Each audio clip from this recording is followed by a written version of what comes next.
Hi guys, I hope you enjoyed chapter 6, how Caspian is gathering his army and the seriousness of how things have become when Glenstorm the Centaur said, it's time for war. There's no living side by side. One side's going to have to win and one side's going to have to lose. And things became very, very serious. So now as we enter into chapter 7, Old Narnia in danger. We haven't heard very much. Caspian ran away, and we really haven't heard that much from Miraz. And as we started talking about Caspian, we really haven't heard that much about Peter and Susan and Edmund and Lucy. So, there's still all of those little stories going around. So let's see what happens as we begin chapter 7. By the way, I hope you guys are taking a lot of time to go outside and exercise and enjoy this beautiful weather. Since we're blessed to have this time at home, I sure hope you're exercising your bodies as well as your mind. So let's go. Chapter 7, Old Narnia in Danger. The place where they had met the fauns was, of course, Dancing Lawn itself, and here Caspian and his friends remained till the night of the great council. To sleep under the stars, to drink nothing but well water, and to live chiefly on nuts and wild fruit, was a strange experience for Caspian, after his bed with silken sheets and a tapestried chamber at a castle, with meals laid out on gold and silver dishes in the anteroom, and attendants ready at his call. Never had sleep been more refreshing, nor food tasted more savory, and he had already begun to harden, and his face wore a kinglier look. When the great night came, and his various strange subjects came stealing into the lawn by ones and twos and threes, or by sixes and sevens, the moon then shining almost at her full, his heart swelled as he saw their numbers and heard their greetings. All of whom he had met were there. Bulgy bears and red dwarfs and black dwarfs, moles and badgers, hares and hedgehogs, and others whom he had not yet seen. 5 satyrs as red as foxes, the whole contingent of talking mice, armed to the teeth and following a shrill trumpet. Some owls, the old raven of Ravenscar, last of all, and this took Caspian's breath away. With the centaurs came a small but genuine giant, Wimbleweather of Deadman's Hill, carrying on his back a basketful of rather seasick dwarfs who had accepted his offer of a lift and were now wishing they had walked instead. The bulgy bears were very anxious to have the feast first and leave the council till afterward, perhaps till tomorrow. Reepicheep and his mice said that councils and feasts could both wait, and proposed storming Miraz at his own castle that very night. Pattertwig and the other squirrels said that they could talk and eat at the same time, so why not have the council and the feast all at once? The moles proposed throwing up entrenchments around the lawn before they did anything else. The fauns thought it would be better to begin with a solemn dance. The old raven, while agreeing with the bears, though it would take too long to have a full council before supper, begged to be allowed to give a brief address to the whole company. But Caspian and the centaurs and the dwarfs were overruled all of these suggestions and insisted on holding the real council of war at once. When all of the other creatures had been persuaded to sit down quietly in a great circle, and when, with more difficulty, they had gotten Pattertwig to stop running to and fro and saying, "Silence, silence everyone for the king's speech," Caspian began feeling a little nervous, got up. "Narnians," he began, but he never really got further, for at that very moment Carmilla the hare said, "Hush! There is a man somewhere near." They were all creatures of the wild, accustomed to being hunted, and they all became still as statues. The beasts all turned their noses in the direction which Carmilla had indicated. "Smells like a man, and yet not quite like a man," whispered Truffle Hunter. "It's getting steadily nearer," said Carmilla. "2 badgers and you 3 dwarfs. With your bows at the ready, go softly to meet it, said Caspian. We'll settle said the black dwarf grimly, fitting a shaft to his bowstring. Don't shoot if it's alone, said Caspian. Catch it. Why? Asked the dwarf. Do as you're told, said Glindstorm, the centaur. Everyone waited in silence while the 3 dwarfs and the 2 badgers trotted stealthily across to the trees on the northwest side of the lawn. Then came a sharp, dwarfish cry. Stop! Who goes there? And a sudden spring. A moment later, a voice which Caspian knew all too well could be heard saying, all right, I'm unarmed. Take my wrists if you like, worthy badgers, but don't bite them right through. I want to speak with the king. Dr. Cornelius! Cried Caspian with joy, and rushed forward to greet his old tutor. Everyone else crowded round. Pfft, said Knickerbrick. A renegade dwarf, a half and halfer. Shall I pass my sword through its throat? Be quiet, Knickerbrick, said Trumpkin. The creature can't help its ancestry. This is my greatest friend and the savior of my life, said Caspian, and anyone who doesn't like his company may leave my army at once. Dearest doctor, I am glad to see you again. However did you find us out? By a little use of simple magic, your majesty, said the doctor, who was still puffing and blowing from having walked so fast. But there's no time to go into that now. We must all fly from this place at once. You are already betrayed, and Miraz is on the move. Before midday tomorrow, you will be surrounded. Betrayed? Said Caspian. And by whom? Another renegade dwarf, no doubt, said Knickerbrick. By your horse, Destrier, said Dr. Cornelius. The poor brute knew no better. When you were knocked off, of course, he went dawdling back to his stable in the castle. Then the secret of your flight was known. I made myself scarce, having no wish to be questioned about it in Miraz's torture chamber. I had a pretty good guess from my crystal as to where I should find you, but all day, that was the day before yesterday, I saw Miraz's tracking parties out in the woods. Yesterday I learned that his army is out. I don't think that some of your, pure-blooded dwarves have much woodcraft as might be expected. You left tracks all over the place. Great carelessness. At any rate, something has warned Miraz that old Narnia is not so dead as he had hoped, and he is on the move. Hooray! Said a shrill and small voice from somewhere at the doctor's feet. Let them come. All I ask is that the king put me and my people in the front. What on earth? Said Dr. Cornelius. Has your majesty got grasshoppers or mosquitoes in your army? Then, after stooping down and peering carefully through his spectacles, he broke into a laugh. By the lion, he swore, it's a mouse. Signor Mouse, I desire your better acquaintance. I am honored by meeting so valiant a beast. My friendship you shall have, learned man, peeped Reepicheep, and any dwarf or giant in the army who does not give you a good language shall have my sword to reckon with.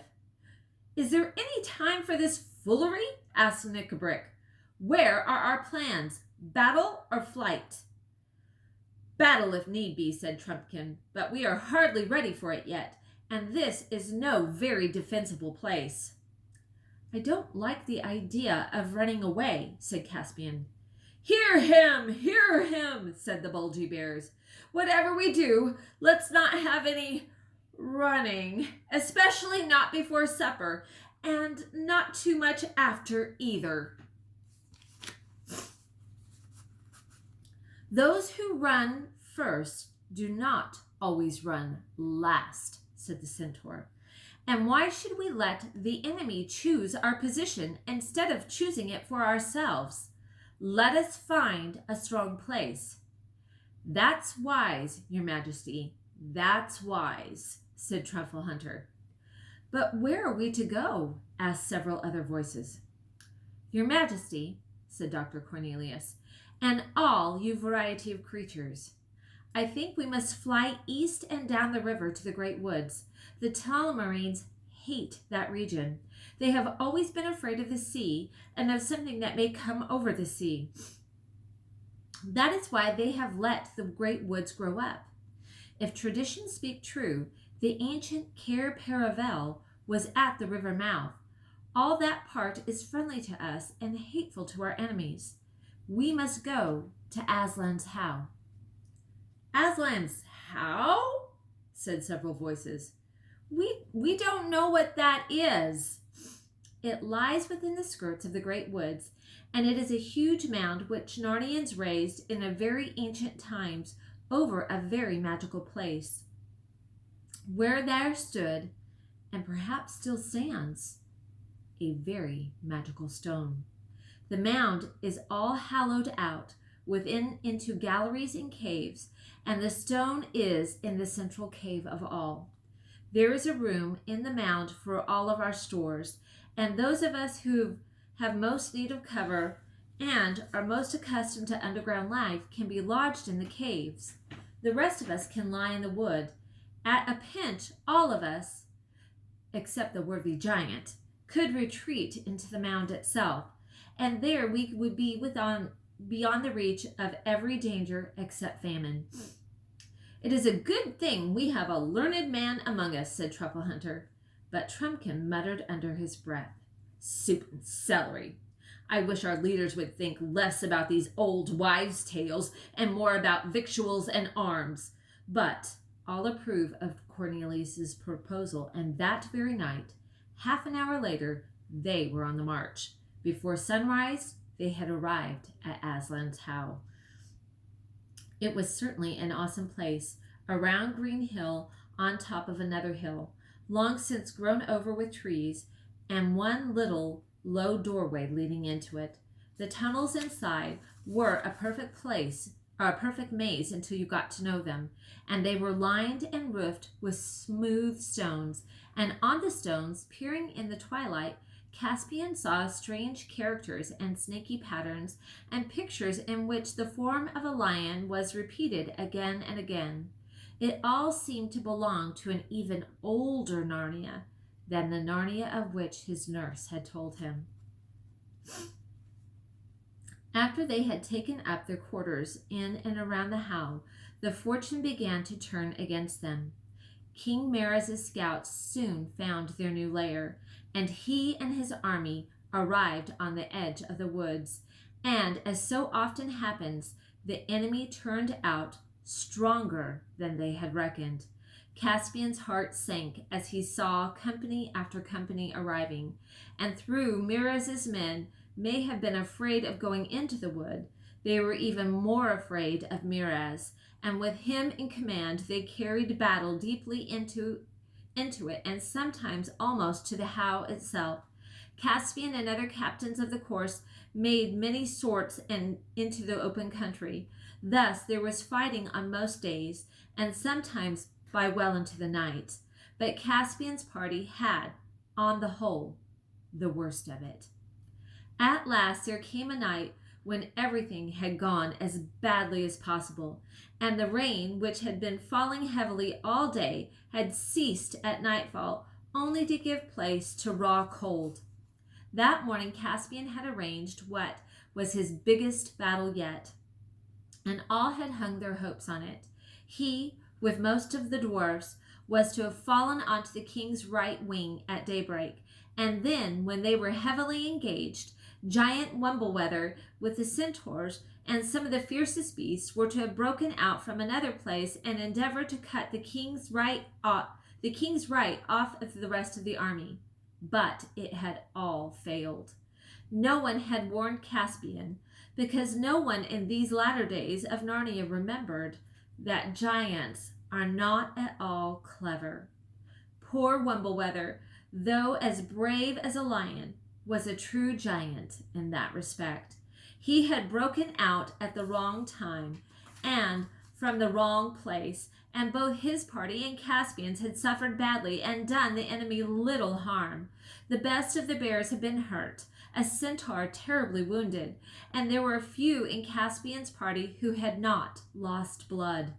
It was a gloomy company that huddled under the dripping trees to eat their scanty supper. The gloomiest of all was the giant Wimbleweather. He knew it was his fault. He sat in silence, shedding big tears which collected on the edge of his nose and then fell off with a huge splash on the whole bivouac of the mice, who had just been beginning to get warm and drowsy. They jumped up, shaking the water out of their ears and wringing their little blankets, and asked the giant in shrill but forcible voices whether he thought they weren't wet enough without this sort of thing. And then other people woke up and told the mice they hadn't enrolled as scouts and not as concert party, and asked if they couldn't please keep quiet. And Wimbleweather tiptoed away to find some place where he could be miserable in peace, and stepped on somebody's tail, and somebody, they said afterwards it was a fox, bit him. And so everyone was out of temper. But in the secret magical chamber, at the heart of the How, King Caspian with Cornelius and the Badger and Knickerbrick and Trumpkin were at council. Thick pillars of an ancient workmanship supported the roof. In the center was the stone itself. A stone table split right down the center and covered with what had once been some kind of writing, but ages of wind and rain and snow had almost worn them away in old times when the stone table had stood on a hilltop and the mound had not yet been built above it. They were not used to the table nor sitting around it. It was too magic a thing for any common use.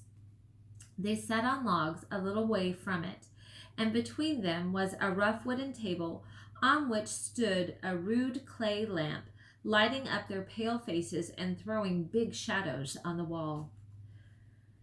"If your majesty is ever to use the horn," said Truffle Hunter, "I think the time has now come." Caspian had, of course, told them of his treasure several days ago. "We are certainly in great need," answered Caspian, "but it is hard to be sure we are at our greatest. Supposing there came an even worse need, and we had already used it." "By that argument," said Knickerbrick, "your majesty will never use it until it's too late." "I agree with that," said Dr. Cornelius. "And what do you think, Trumpkin?" asked Caspian. "Oh, as for me," said the Red Dwarf, who had been listening with complete indifference, "your majesty knows I think the horn, and that a bit of broken stone over there, and your great King Peter and your lion Aslan are all eggs in moonshine. It's all one to me when your majesty blows the horn. All I insist on is that the army is told nothing about it. There is no good raising hopes of magical help, which, as I think, are sure to be disappointed. Then, in the name of Aslan, we will wind Queen Susan's horn," said Caspian. "There is one thing, sire," said Dr. Cornelius, "that perhaps should be done first. We do not know from what form the help will take. It may call Aslan himself from oversea, but I think it is more likely to call Peter the High King and his mighty consorts from the high past. But in either case, I do not think we can be sure that it will come from this very spot." "You never said a truer word," put in Trumpkin.